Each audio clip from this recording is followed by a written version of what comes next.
Pohon mangga berbuah lebat, buahnya dipetik menjelang senja. Menegur itu perlu cara yang tepat agar cinta dan kebahagiaan tetap terjaga. Lantas bagaimana cara menegur yang benar agar tidak menimbulkan luka, melainkan membawa perubahan? Kita akan membahasnya di sini dalam program Kapas. Keluarga Allah pasti akan ke surga.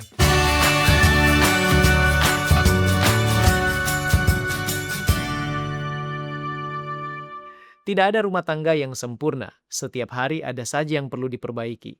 Ada suami yang lupa tanggung jawabnya, ada istri yang melakukan kesalahan, ada anak yang tidak taat kepada orang tua.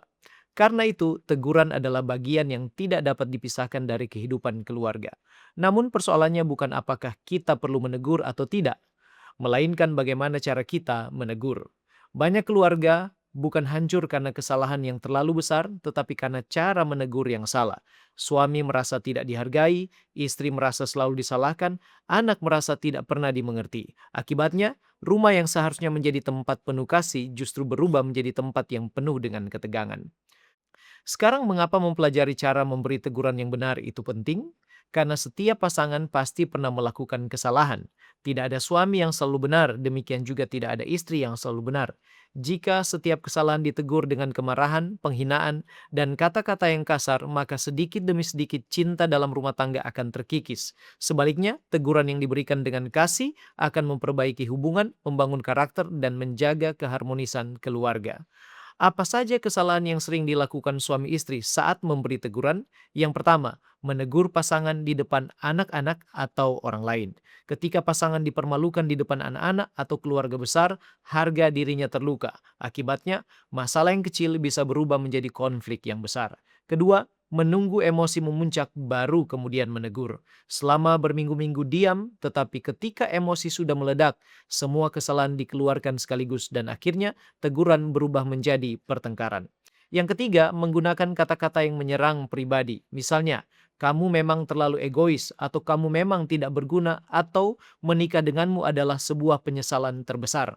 Kalimat-kalimat seperti ini tidak akan pernah memperbaiki masalah, justru menghancurkan hati pasangan. Yang keempat, selalu mengungkit kesalahan yang lama.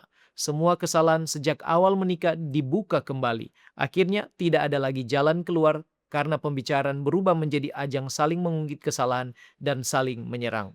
Yang kelima, menegur dengan nada meremehkan atau menyindir.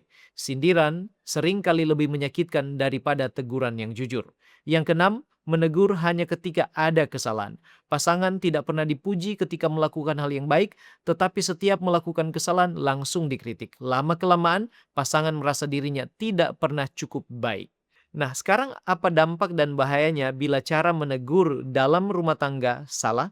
Yang pertama, pasangan menjadi tertutup dan enggan berkomunikasi.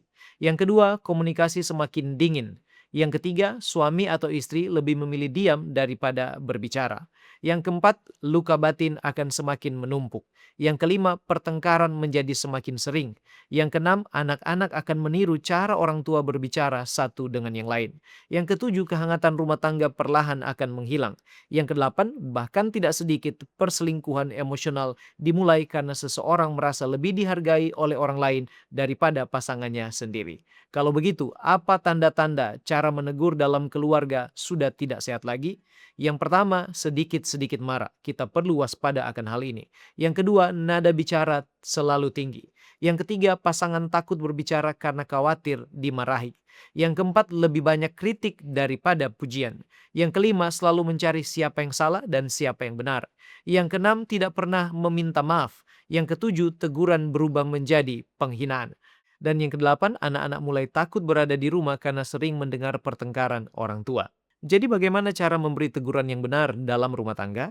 Yang pertama, periksalah motivasi terlebih dahulu. Tanyakan kepada diri sendiri, apakah saya ingin memperbaiki pasangan atau hanya ingin melampiaskan kekesalan?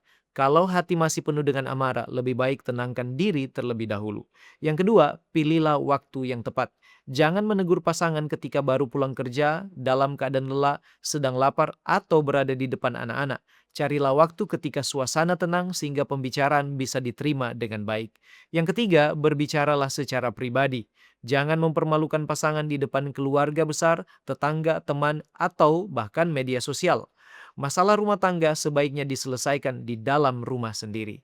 Yang keempat, gunakanlah kata-kata yang membangun, bukan menekan, menyinggung, atau merendahkan.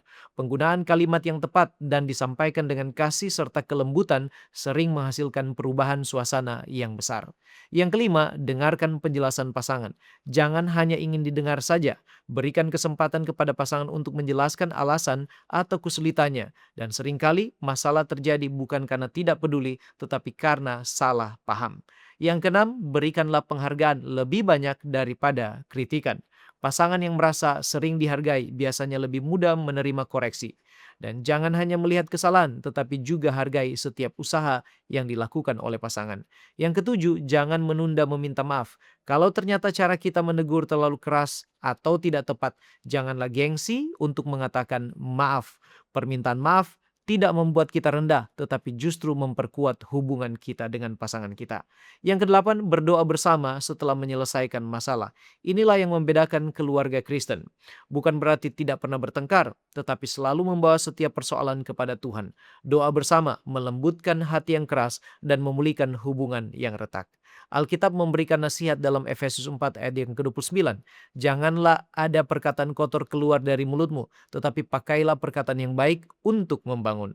Bahkan ketika kita menegur, tujuan kita saudaraku tetaplah harus membangun, bukan menghancurkan. Amsal 15 ayat 1 berkata, jawaban yang lemah lembut meredakan kegeraman, tetapi perkataan yang pedas membangkitkan amarah. Nada bicara seringkali lebih menentukan hasil daripada isi teguran itu sendiri. Di Adventist Home halaman 436, dalam kehidupan keluarga jangan biarkan perkataan yang kasar, tajam, atau penuh celaan keluar dari bibir. Sebagai kesimpulan, memberi teguran adalah tanda kepedulian, tetapi cara kita menegur menentukan apakah keluarga akan semakin dekat atau justru semakin jauh. Prinsipnya adalah, yang pertama, jangan menegur saat emosi menguasai diri, tetapi saat kasih memimpin hati. Yang kedua, jangan menyerang pasangan, tetapi seranglah masalahnya bersama-sama dan mencari solusi. Yang ketiga, jangan memenangkan pertengkaran, tetapi menangkanlah hubungan. Yang keempat yang perlu kita ingat juga adalah tujuan teguran bukanlah membuktikan siapa yang benar, melainkan memulihkan orang yang kita kasih. Rumah tangga yang dipenuhi dengan teguran dengan kasih akan menjadi tempat setiap anggota keluarga bertumbuh.